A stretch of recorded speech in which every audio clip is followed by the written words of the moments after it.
Hi, my name's Clare Bailey. I'm working as a retail expert with Business Lincolnshire, your local growth hub. And this is part of a series of short webinar type videos for a playbook that's been published. And the topic is range planning and range reviews. There are a total of 5 videos that supplement the playbook. And this is part 2, focused on range framework and how that's the starting point for a range plan. So, what is a range framework? Effectively, I like to call it a range architecture. It's the way that shapes and describes what it is you're going to offer. And it's got an element of, are you a specialist? Are you a generalist? Do you offer a very, very large amount of products within a tight sort of category structure? So let's say you are a glassware specialist, and so you sell umpteen different products in glassware, but you don't sell any, let's say, earthenware. Or are you a kitchenware retailer that sell a small number of products across a very diverse selection of categories? So this is how you define who you are, and it links to your ideal customer, your competition, your expertise, and everything else.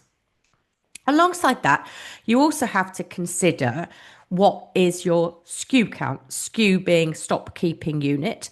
And that will also be limited by the amount of physical space you've got if you operate a retail store, or it might simply be limited by the amount of complexity you want to add. You'd maybe rather offer a curated range, so a small number of SKUs, but covering a curated choice for the customer so that it makes it simple for them to shop.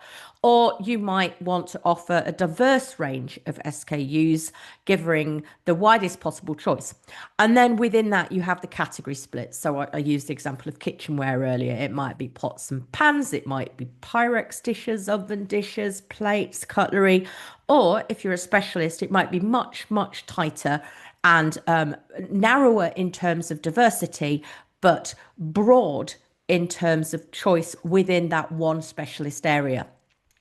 Now, in order to really define a range framework, it's important to have access to your sales and margin history in order to be able to forecast the mix. Because let's say you have enough room in a store for an average of 1,000 products, but is that 500 of one type and then 100 of 5 types, or is it 200 of 5 types? And it's worth understanding in particular the cash margin mix in order to allocate the correct amount of floor space to the products. And that leads us into applying that fair share logic. Same applies online, really, but obviously you've got a lot more flexibility online. It's an unlimited amount of space. It's like an elastic store.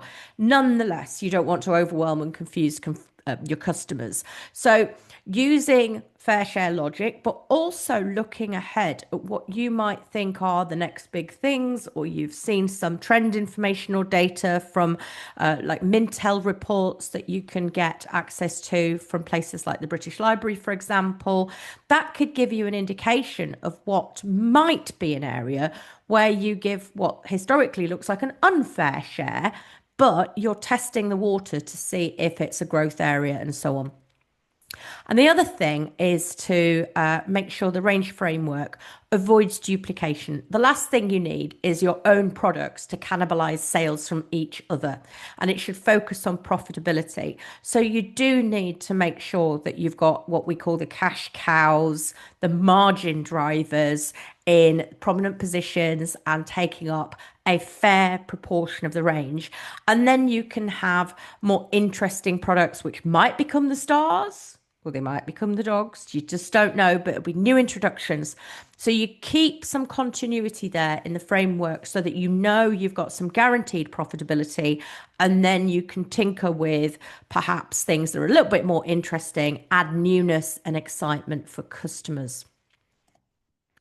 So the just one thing from this video, It's never just one thing with me. It's a complete lie, but we'll call it one thing and pretend that it's not seven.